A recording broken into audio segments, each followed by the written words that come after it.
I think that one of the most important traits an entrepreneur has is knowing when to battle forward and knowing when to pivot, right? The pivot's the current term for deciding that the old idea is not good enough.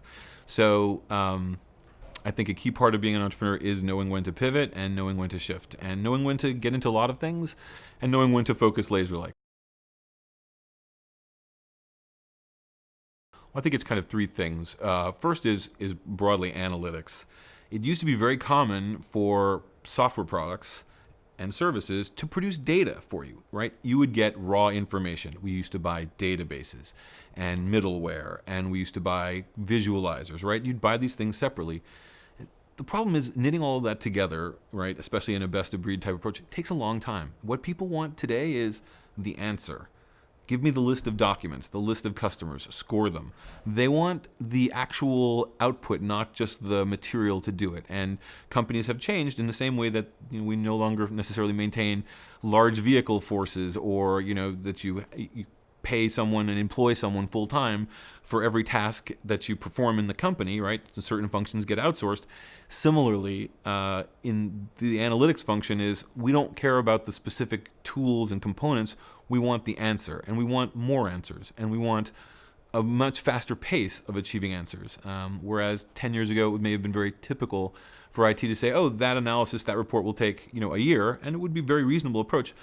We can't run our business that way anymore because Amazon does 100 experiments a day. We can't run our business that way anymore because Amazon does 100 experiments a day. So one a day is certainly not enough. So analytics have become pervasive. The second part is the rise of cloud. People are not interested so much in having fixed assets that underperform typically because people are spending too much time knitting together best-of-breed software.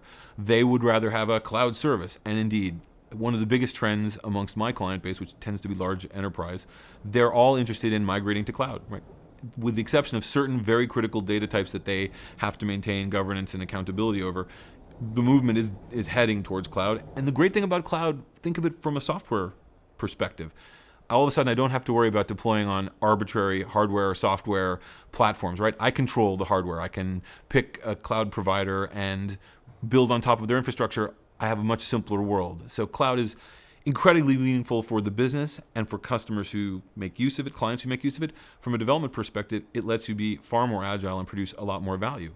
And the last point, of course, is just the pervasiveness of that data. It used to be, and if you look back, companies spent 50 plus years and a huge amount of their profits understanding the so-called structured data, putting together customers and orders and products and building data warehouses. What's amazing is that those things have become so much less relevant in the last few decades. All of a sudden, really in the last decade, it's about all of the other variety of data. That's what big data truly is about. You realize it's big when you suddenly think about all the data you're not using. And when you decide to change your company and be more data-driven, well, now you have the big data because there's all these new data sets. There's public data sets, government data sets. Maybe you're a production company, produce devices. Well, those things should all be putting out enormous waves of data.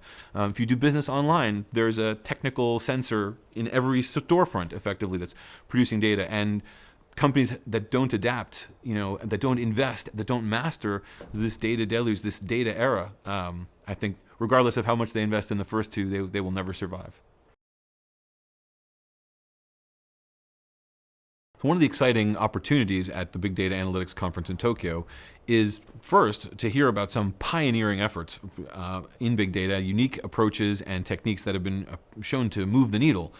And I think a fascinating dynamic here is that for Japanese companies, which traditionally learn from and absorb Western approaches, and then they systematically refine with their own aesthetic approach, and the combination of these two things, that pioneering spirit with that systematic refinement, and I think that's going to produce a real wave of innovation and maybe another level of renaissance in the world of data and analytics.